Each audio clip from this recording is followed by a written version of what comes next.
Bom, gente, olá, vamos para mais uma de nossas aulas.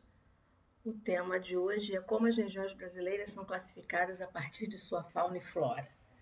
Lembrando que, em caso de dúvida, é só me mandar um e-mail que eu responderei o mais rapidamente possível. Então, vamos lá. Todo mundo já deve ter ouvido falar, né, na grande biodiversidade brasileira, né? Que ele aqui está chamando de mega biodiversidade brasileira, quer dizer, é grande, né? A gente tem uma das maiores biodiversidades no mundo, né? Uma outra coisa, em relação a essa biodiversidade, a importância dela, né?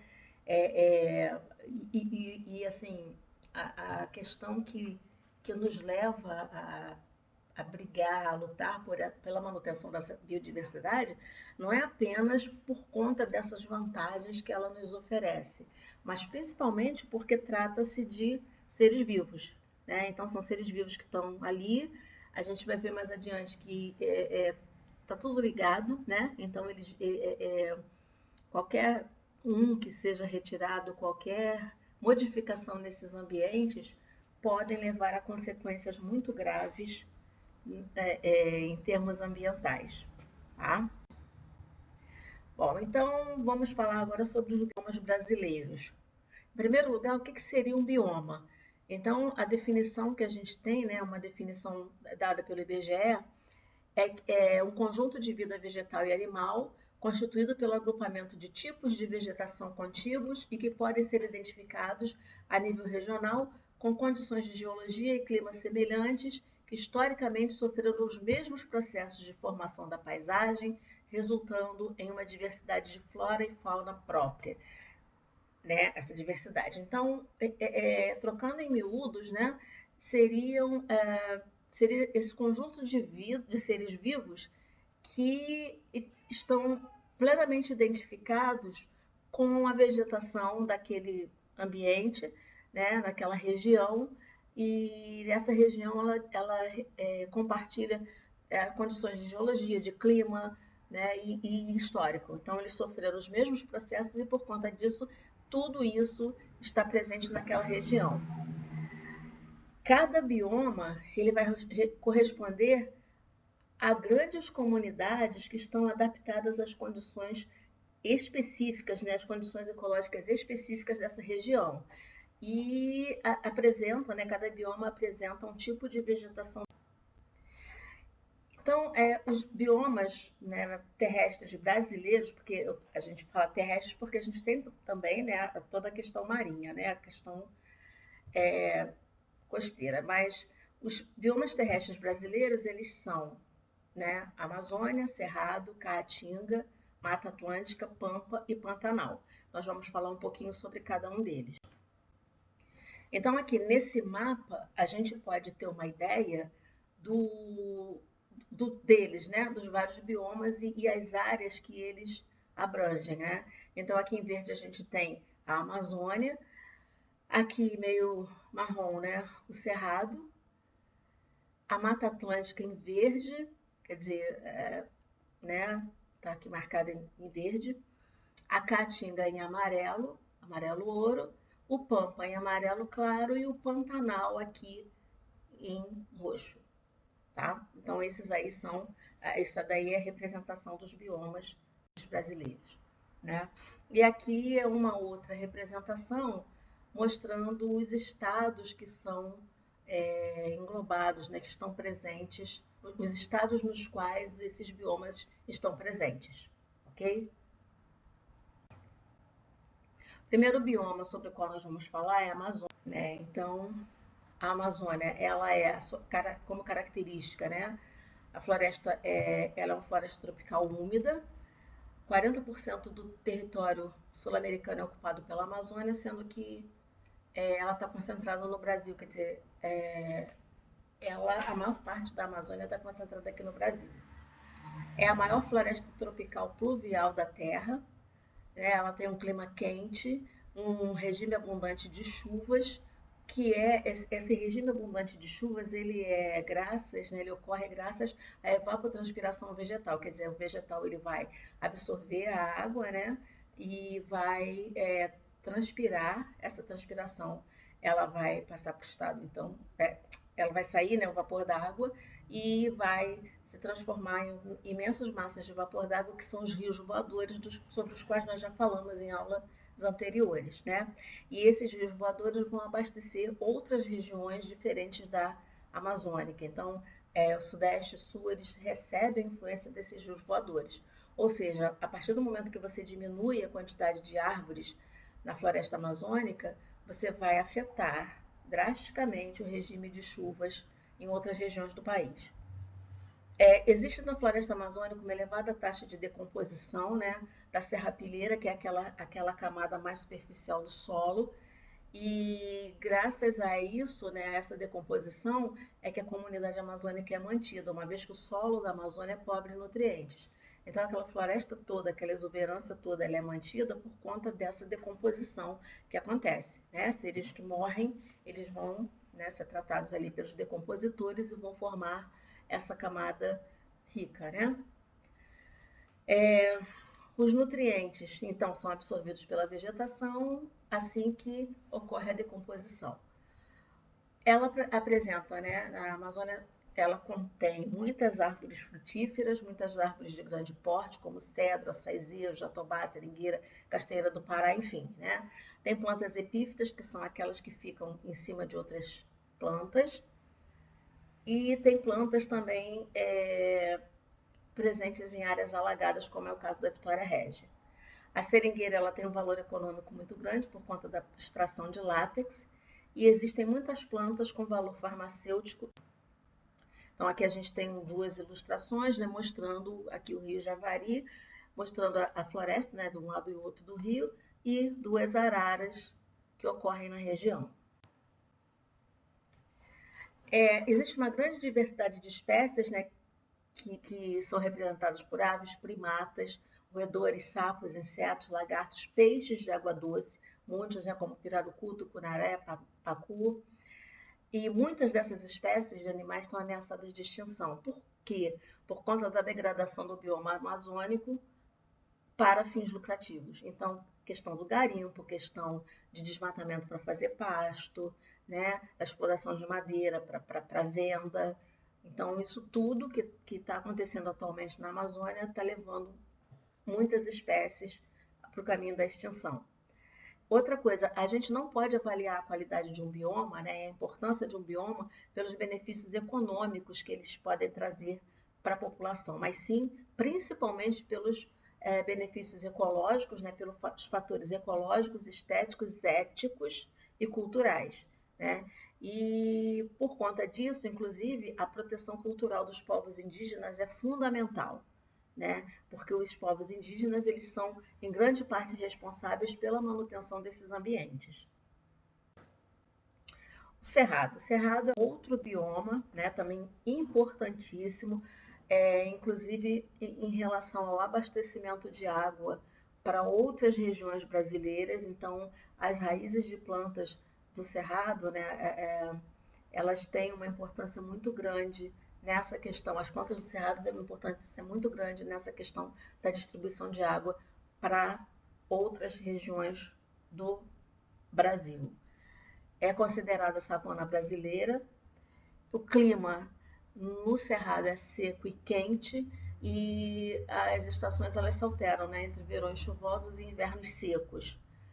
Nas épocas de seca, acontecem algumas queimadas naturais. Existem algumas plantas que elas germinam e florescem só depois que acontecem essas queimadas naturais. Entretanto, a queimada natural ela não pode ser confundida com a queimada produzida pelo ser humano, né? A queimada produzida pelo ser humano ela provoca grandes danos ambientais, como a gente está tendo a oportunidade de observar nas últimas semanas, né? A vegetação do cerrado, ela apresenta troncos com casca grossa. Essas cascas grossas, elas impedem a desidratação dessas árvores e protegem do fogo. Os galhos são retorcidos, as folhas, né, são coriáceas, são espessas, né, são grossas e consistentes, evitam a perda de água. As raízes são bem profundas, então elas conseguem acessar o lençol freático, que é bem profundo. Algumas sementes são induzidas a germinação de algumas sementes são induzidas pelo calor, né? A biodiversidade do cerrado é a maior entre as savanas do mundo. Então, se você pega a savana africana e outras, a gente tem uma biodiversidade maior aqui no cerrado do que as outras, né? Acredita-se que, calcula-se, né, que existe uma quantidade superior a 11 mil espécies de plantas no cerrado, sendo que a fauna também é bastante diversa. Então, na fauna, na flora, né, os destaques seriam o ipê amarelo, do cerrado e o pequizeiro. E os destaques da fauna, do lobo-guará, seriema e tamanduá. Aqui, então, duas fotos, né, uma mostrando uma visão geral do cerrado, né, a árvore com galhos retorcidos, a vegetação bem mais baixa, né, e uma foto do lobo-guará, que agora está famoso por conta da nota de R$200. Um outro bioma também importante é a caatinga. Ela é encontrada principalmente na região nordeste. O clima é semiárido, tem um índice de chuva muito baixo e secas prolongadas. Durante a estiagem, uma grande parte da vegetação perde as folhas, então a gente chama de plantas caducifólias. Isso evita a perda de água pela transpiração, porque como a planta transpira pelas folhas, se as folhas caem, ela vai transpirar, vai perder menos água, né?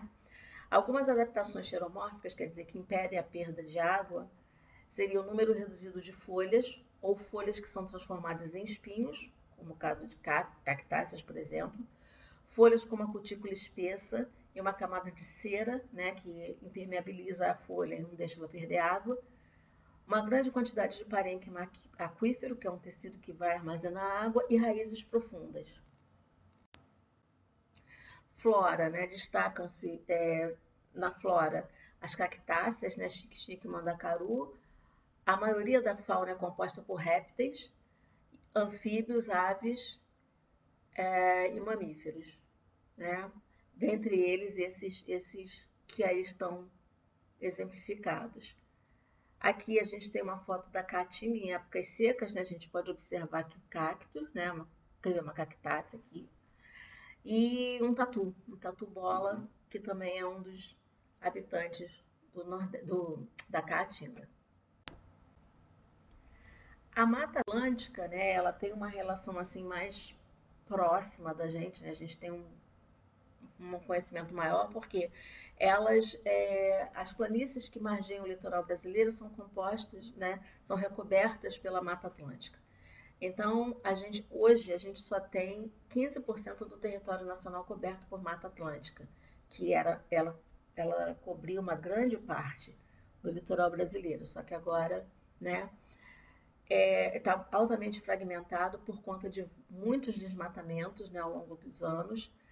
70% da população brasileira vive em áreas de Mata Atlântica. Então, a gente vive em áreas da Mata Atlântica, né, aqui no Rio de Janeiro, por exemplo. O clima é quente e úmido, as chuvas são abundantes em algumas épocas do ano. A vegetação, ela tem folhas largas e grandes e é uma vegetação perene, não é como as caducifólias lá que a gente falou ainda há pouco. Um dos biomas mais ricos em biodiversidade do mundo, tem um grande número de espécies endêmicas, entre elas o mico-leão-dourado. Entre as plantas, né, a gente tem várias epífitas, muitas árvores com flores e frutos. E na fauna, né, anfíbios, répteis, aves, mamíferos em abundância, como gambá, primatas, vários, onça-pintada, beija-flor, tucano, jacaré do papo amarelo, etc.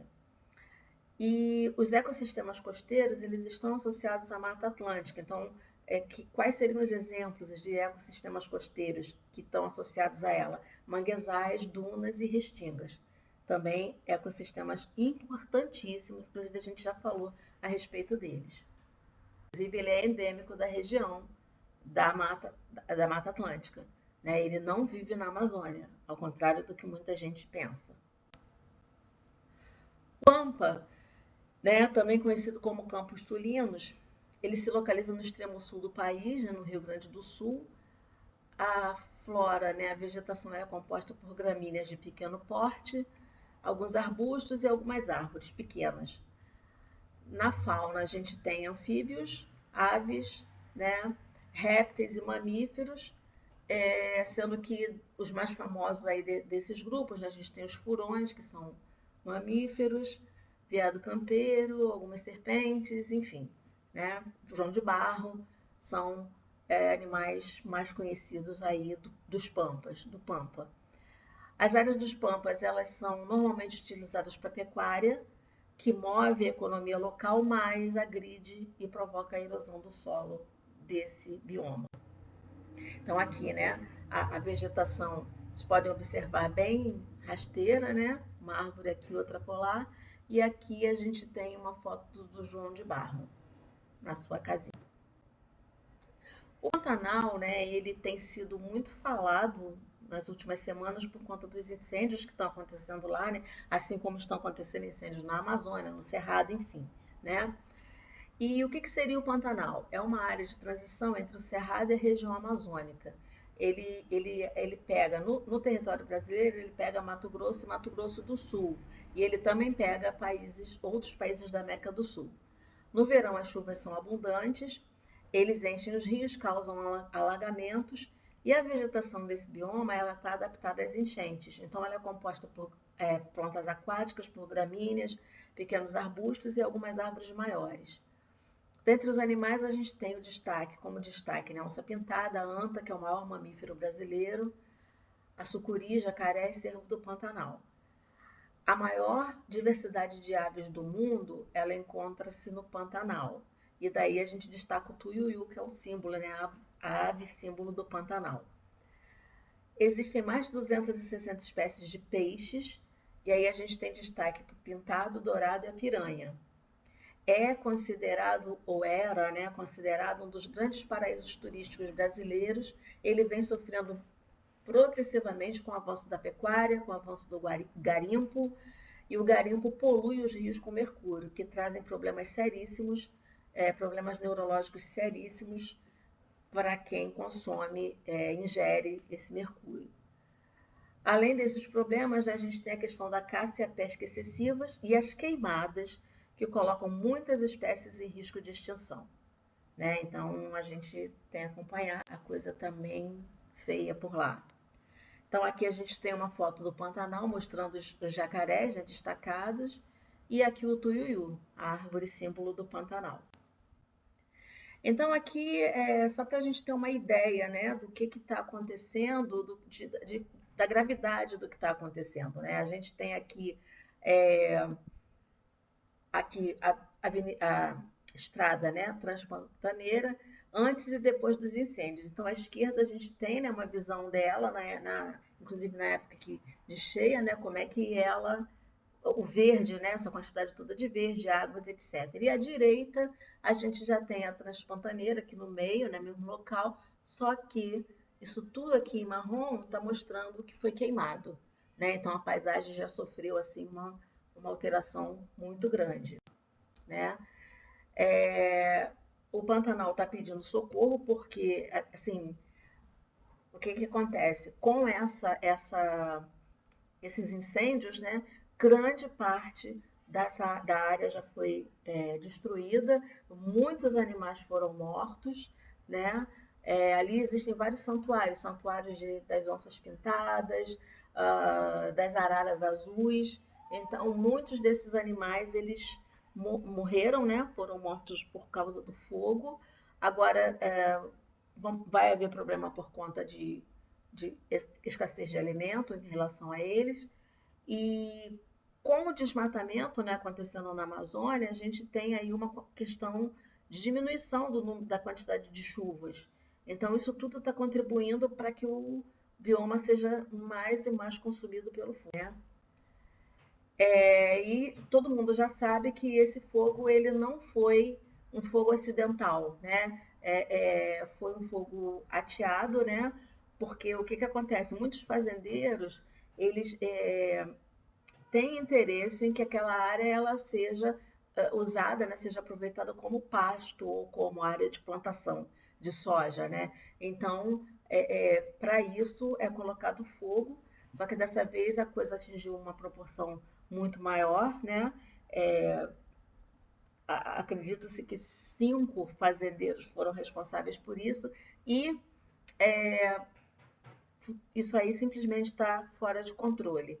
E é um crime ambiental porque mais adiante a gente vai perceber, a gente vai sentir que não é só aquela área, como a gente já vem falando, não é só aquela área que vai ser afetada, porque a partir do momento que você desmata a Amazônia, queima a Amazônia para plantar cana, por exemplo, ou para fazer pasto, ou para criar gado, o que acontece? Isso vai influenciar no clima, então a gente já vai começar a perceber temperaturas mais altas aqui no Sudeste, a gente vai perceber o Sul passando por uma seca muito violenta, isso tudo consequência dos desmatamentos, né?